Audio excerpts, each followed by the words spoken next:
अस्सलामुअलैकुम स्टूडेंट्स, मैं हूं आपका टीचर मोहम्मद सलमान अफजल। आज हम करेंगे टोटल इंटरनल रिफ्लेक्शन की second application that is very interesting one और उसका नाम है ऑप्टिकल फाइबर। बच्चों, ये टॉपिक बच्चों को बड़ा बोरिंग लगता है और समझने में बड़ी दिक्कत होती है। मैं गारंटी करता हूं ये लेक्चर देखने के बाद आप इनेबल हो जाएंगे, आप इस काबिल हो जाएंगे कि आपको ये टॉपिक फिंगर टिप्स पे होगा, आपको याद रखने की भी जरूरत नहीं पड़ेगी, आपके दिमाग में खुद ब खुद घूम रहा होगा। तो जुड़े रहिए इस वीडियो के साथ, इस लेक्चर को एंड तक देखिए and don't forget to subscribe this channel अगर आप नए व्यूअर हैं इस चैनल पे। तो बच्चों शुरू करते हैं आज का हमारा टॉपिक ऑप्टिकल फाइबर। इस ऑप्टिकल फाइबर की तरफ बढ़ने से पहले मैं कुछ सवाल आपके लिए छोड़ना चाहता हूं। क्या बच्चों कभी आपने गौर किया कि आप जो एक मैसेज टाइप करते हैं और जो मैसेज आप अपने दोस्त को, कजन को, फादर को अब्रॉड या आउट ऑफ सिटी सेंड करते हैं वो सेकंड्स के अंदर वहां तक कैसे पहुंच जाता है, उनका रिप्लाई कैसे सेकंड्स के अंदर आ जाता है। इसी तरह से कॉल करते हैं व्हाट्सएप, ईमो, मुख्तलिफ सोर्सेज से, वो मैसेंजर के जरिए, तो वो कॉलिंग इतनी रैपिडली दुनिया के दूसरे सिरे पे आप कॉल कर रहे हो, आपको वॉइस इतने सेकंड के अंदर फौरन आ भी रही है, जा भी रही है। ये कैसे मुमकिन है? गूगल पे आपने, यूट्यूब पे कुछ सर्च किया, फौरन से पहले आपके सामने वीडियोज आ गई। वो सारे का सारा डेटा जो है अमेरिका के अंदर पड़ा है मास्टर कंप्यूटर्स के अंदर, वहां से कैसे नैनो सेकंड्स के अंदर हमारे तक एक्सेस हो गया?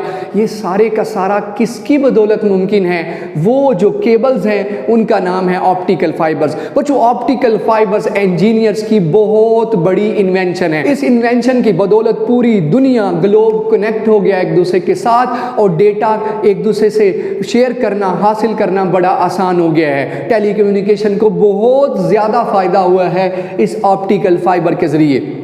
आइए अब जानते हैं ऑप्टिकल फाइबर है क्या। बच्चों, ऑप्टिकल फाइबर गिलास, शीशे की भी हो सकती है और प्लास्टिक की भी हो सकती है। मिसाल के तौर पे मैं ग्लू गन आपने देखी होगी, गर्ल्स अक्सर इस्तेमाल करती हैं मुख्तलिफ चीज़ों को जोड़ने के लिए। ग्लू गन के पीछे ये लिक्विड सा इस्तेमाल होता है, ये पीछे मूव करता है और ये लिक्विड की शक्ल में हमें चीज़ों को जोड़ने के लिए इस्तेमाल होता है। अब मैं दो साइजेज में ग्लू गन का ये लेके आया हूँ, ये थिक है, ये थिन है।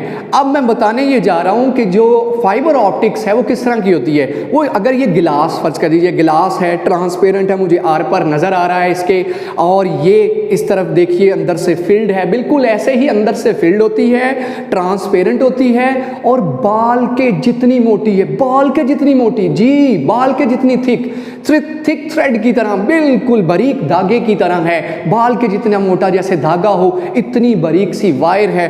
और कैसी है आइए देखते हैं। ये उसका कोर है, आपको स्क्रीन पर नजर भी आ रही होगी, सेंटर में कोर होगा, बिल्कुल कोर। असल काम उस कोर का है जिसने डेटा को उसके अंदर से ट्रेवल करवाना है। ये कोर है। आगे एनिमेशन भी दिखाता हूं किस तरह से ट्रेवलिंग होती है, डेटा किस तरह से इसमें ट्रेवल करता है। ये कोर है। कोर हम जानते हैं कि यहाँ पे कोर जो है वो किसका हमने सेलेक्ट किया है, ग्लास का, शीशे का। अब इसके ऊपर जो कवर है, कवर जो है दैट इज क्लैडिंग। क्लैडिंग भी ग्लास का है। ऐसे समझ लीजिए जैसे इस के अंदर इसको घुसेड़ दिया जाए, डाल दिया जाए, तो ये इसके ऊपर कवर आ जाएगा, ये इसके अंदर होगा। तो ये क्या होगा, किसी और, देखिए कलर बता रहा है कि इसका रिफ्रैक्टिव इंडेक्स कुछ और है, इसका रिफ्रैक्टिव इंडेक्स कुछ और है, इसकी डेंसिटी कुछ और है, इसकी डेंसिटी कुछ और है। कुछ इसी तरह से यहां भी किया जाता है। कोर को अंदर डाला जाता है और बाहर क्या होता है, इसके क्लैडिंग। कोर उसकी ऑप्टिकल डेंसिटी ज्यादा होती है। लास्ट लेक्चर्स के अंदर हमने ऑप्टिकल डेंसिटी को बताया है, कितना कोई मीडियम रोशनी को स्लो कर सकता है वो ऑप्टिकल डेंसिटी डिफाइन करती है, जिसे आप रिफ्रैक्टिव इंडेक्स भी कहते हो।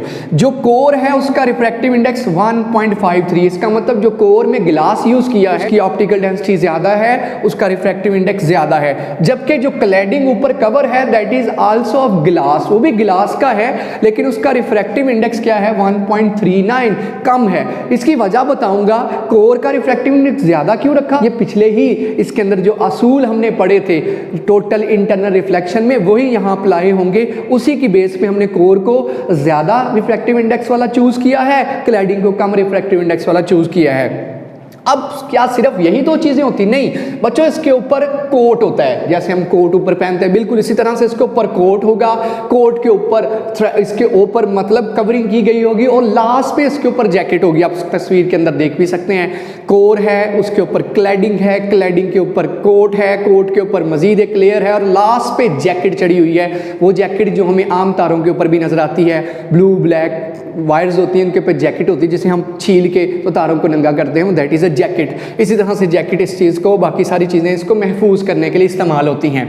तो बच्चों कैसे टोटल इंटरनल रिफ्लेक्शन यहाँ कैसे आ गई, डेटा यहाँ कैसे ट्रेवल करेगा, ये सारे वो सवालात हैं जो आपके जहनों के अंदर हैं। आइए उनके जवाबात देते हैं। देखिए, जब आप मैसेज टाइप करते हैं तो वो मैसेज जो है वो मैसेज सबसे पहले बाइनरी नंबर्स के अंदर कन्वर्ट होगा। 1000011000 सारा वो डेटा आपका लिखा मैसेज, आपकी वॉइस कॉल, आपकी वीडियो कॉल, आपने जो भी सर्च किया वो डेटा सबसे पहले कोडिंग के अंदर 1001 एक फर्ज कीजिए आई लिखा आपने, उसके लिए कोडिंग बन गई। आगे लिखा जी लव लिखा आपने, उसकी कोडिंग 11001, ये जी आई लव, इस तरह के आपने कुछ लिखा, वो आई लव यू गाइस, इस तरह से है ना जी, आपके पास कोडिंग बन गई। ये कोडिंग अब अंदर कैसे ट्रेवल करेगी, कौन इस कोडिंग को लेके जाएगा? आम तारों के अंदर तो ये कोडिंग इलेक्ट्रॉन्स लेके जाते हैं, पीटीसीएल के अंदर कनेक्टेड हैं वो तारे जो ब्रॉडबैंड यूज कर रहा है छोटे शहरों के अंदर, वो तारे इलेक्ट्रॉन्स उसमें डेटा को लेके आ और जा रहे हैं। लेकिन जहां ऑप्टिकल फाइबर बिछा दी गई है टेलीकम्युनिकेशन के पर्पस के लिए, वहां पे डेटा को, इंफॉर्मेशन को कौन लेके जा रहा है? रोशनी। इसीलिए तो इसे ऑप्टिकल फाइबर कहते हैं। यहां डेटा को लेके जाने वाली चीज कौन है, ट्रैवलिंग कौन करवाएगी? वो लाइट है, रोशनी है। और रोशनी की रफ्तार तो आप जानते हैं मैसिव है, हर मीडियम में एक जैसी नहीं है, लेकिन स्लो भी हुई तो उसकी रफ्तार इलेक्ट्रॉन से कहीं ज्यादा है। इसका मतलब वो बहुत रैपिडली लेके जाएंगे, एनर्जी लॉसेस भी थोड़े होंगे, कम्युनिकेशन भी फास्ट होगी, उसमें लॉसेस भी बहुत कम होंगे। इसका मतलब इसमें डेटा को लेके जाने वाली चीज लाइट है। अब लाइट को इसमें भेजें कैसे भाई? सीधा भेजें, तिरछा भेजें, कैसे भेजें कि डेटा को ऊपर बिठा के ले जाए? तो क्या तरीकाकार है? यही तो प्रिंसिपल है टोटल इंटरनल रिफ्लेक्शन। अगर मैं आपको दोनों तीनों चीज़ें, चारों चीज़ें बताऊंगा जो यहाँ मेंशन नहीं है, समझिएगा। देखिए, आपके पास ये कोडिंग आ गई जो मैंने लिखा। यहाँ पे अगर फर्ज कीजिए मैं लेज़र लाइट रखता हूँ, लाइट के जरिए जाना है ना इंफॉर्मेशन ने। फर्ज कीजिए मैंने लेज़र लाइट रखी, लेज़र लाइट ही भाई इसमें से रोशनी ट्रेवल करवा सकती है ना। बाल के जितनी मोटी तार है और बाल की जितनी मोटी तार में कौन सी दूसरी लाइट है जो जा सकती है? वो लेज़र ही है। लेज़र बहुत थिन लाइट रे प्रोड्यूस करती है जो इस छोटी सी बारीक सी वायर के अंदर से भी ट्रेवल कर सकती है, तो बहुत बारीक सी धार पैदा करेगी रोशनी की। अगर मैं उस रे को बिल्कुल सीधा भेजूं बच्चों, सीधा भेजूं तो सबसे सूटेबल नहीं है, सीधी चली जाएगी आराम से भाई, वो सियालकोट से लाहौर, लाहौर से कराची, मेरे इन्फॉर्मेशन को ऊपर बिठा के ले। नहीं बच्चों, सीधा हम क्यों नहीं भेज सकते? क्योंकि सीधा जब लाइट जाएगी तो आप जानते हैं इस तार के अंदर बेंडिंग्स भी हैं, आगे जाके कहीं ये बेंड भी है। जब बेंड है तो सीधी गई हुई लाइट अब्जॉर्प्शन ज़्यादा है, रिफ्लेक्शन ज़्यादा है, डिस्टॉर्शन ज़्यादा है। जो सीधी लाइट भेजूंगा बिल्कुल इस तरह से उसके अब्जॉर्प्शन होने के, उसके लॉस होने के चांसेस बहुत ज़्यादा हैं। इसका मतलब पहला जो केस है कि अगर मैं लाइट को इस ऑप्टिकल फाइबर में बिल्कुल सीधा भेजूँ, जो आपके जहनों में सवाल होगा, हम ऐसा नहीं कर सकते क्योंकि उसकी अब्जॉर्प्शन, लॉसेज और ये स्कैटरिंग सबसे ज़्यादा है, क्योंकि ये वायर तो कहीं पर बेंड है, कहीं पर दाएँ मुड़ी, कहीं बाएँ मुड़ी, इसलिए मैं ऐसा सेलेक्ट नहीं कर सकता। तो सीधी टनल होती, बिल्कुल सीधी वायर होती तो नो डाउट हम सीधी लाइट भेजते, मेरे सिग्नल को ऊपर बिठाती और लेके चली जाती। लेकिन ऐसा क्यों नहीं किया? क्योंकि आपके सामने है कि वायर जो वो सीधी थोड़ी ना, कहीं बेंड्स हैं, सब कुछ है। इसका मतलब पहली ऑप्शन तो खत्म हो गई, हम सीधी लाइट तो भेज ही नहीं सकते। हम फिर लाइट को कैसे भेजेंगे? कोई एंगल बना के। अब जरा देखिए, बाहर है हवा, अंदर है जी कोर, उसके बाहर है क्लेडिंग। तीनों के रिफ्रैक्टिव इंडेक्स डिफरेंट है। हवा का रिफ्रैक्टिव इंडेक्स 1 है, कोर का 1.53 है, क्लेडिंग का हमने उससे कम लिया 1.39, लेकिन कदरे हवा से दोनों के ज़्यादा है। अब देखिए, यहाँ से मैं एक लाइट रे चूज़ करता हूँ जो यहाँ भेजने लगा हूँ। हवा से रोशनी की रे, बाहर से भेजनी है ना रोशनी की रे। मेरी कोडिंग, मेरी मालूमात है, मेरा मैसेज अब इस रे पे बैठ के जाएगा। अच्छा, तो बच्चों हमने पढ़ा है कि रोशनी जब कम रिफ्रैक्टिव इंडेक्स से ज़्यादा रिफ्रैक्टिव इंडेक्स में दाखिल हो तो नॉर्मल की तरफ बेंड हो जाती है। Let's suppose this is a normal, ये नॉर्मल लाइन है, इक्विलिब्रियम लाइन है। ये जो रोशनी आई ये एंगल ऑफ इंसिडेंस बना रही है, यहाँ पे इसका एंगल ऑफ इंसिडेंस है। जिस जाविये से आके किसको टकराई?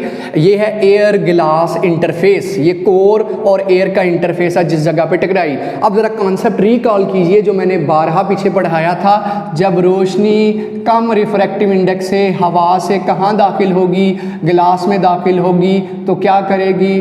टुवर्ड्स द नॉर्मल बेंड हो जाएगी, तो क्या यहाँ भी वही रूल फॉलो नहीं होगा? क्या ये रोशनी टुवर्ड्स द नॉर्मल बेंड नहीं हो जाएगी? ये देखिए नॉर्मल की तरफ बेंड हो गई है, ये है angle of refraction. Refraction medium change हो गया, एयर से कहाँ चली गई, गिलास के अंदर दाखिल होगी, नॉर्मल की तरफ बेंड होगी, ये नॉर्मल चूज की है। अब यहाँ देखिए मैं इसको लाइन ड्रॉ करता हूँ। क्या लाइन ड्रॉ करता हूँ? अब ये रे जाके कहाँ टकराई है? क्लैडिंग के सरफेस के साथ। ये है बच्चों कोर और क्लैडिंग का इंटरफेस। यहाँ से कोर और क्लैडिंग एक दूसरे को मिल रहे हैं, इस जगह पे क्लैडिंग शुरू हो रहा है और कोर खत्म हो रहा है। अब क्या होगा? अब देखिए अगर तो ये जाविया, अब जरा कॉन्सेप्ट दोबारा से ज़हन में लाइए। अब यहाँ क्या हो रहा है? ये ज्यादा रिफ्रैक्टिव इंडेक्स और क्लैडिंग का रिफ्रैक्टिव इंडेक्स क्या है? कम।